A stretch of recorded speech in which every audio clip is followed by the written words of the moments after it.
Seven sister waterfalls দেখা শেষ করে আমরা ওখানে কিছু খাওয়া দাওয়া করে নিলাম, কারণ সকাল থেকে আমরা কিছু খাইনি।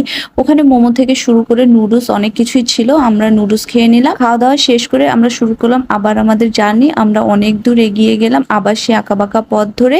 প্রায় দুপুর হয়ে গেল, আর দুপুরের টাইমে আমরা লাচুংয়ে পৌঁছানোর ঠিক আগ মুহূর্তে একটা হোটেলে নামলাম, কারণ সামনে আর নাকি কোনো ভালো হোটেল পাওয়া যাবে না।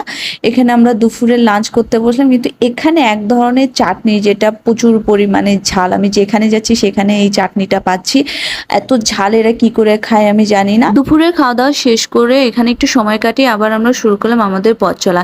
এবার যেতে যেতে আমরা লক্ষ্য করলাম পাহাড়ে কতটা উচ্চতায় আমরা চলে এসেছি। উপর থেকে নিচের দিকে তাকালে বোঝা যাচ্ছিল আমরা কতটা উপরের দিকে আছি। যতই পাহাড়ের উপরের দিকে উঠছি ততই পাহাড়ের সৌন্দর্য ধরা পড়ছে।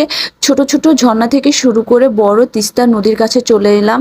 এখানে একটা সৌন্দর্যের ব্যাপার আছে, খেয়াল করলে দেখতে পারবে যে এখানে এই বড় বড় পাথরগুলোর মাঝে ছোট ছোট বেগুনি কালারে এক ধরনের ফুল ফুটে আছে, যেগুলো দেখতে খুবই সুন্দর লাগছিল। দেখতেই পাচ্ছ জায়গাটি কি সুন্দর, সবুজ পাহাড় থেকে শুরু করে নীল নদী, সাদা পাথর সবকিছুই একসঙ্গে পাবে।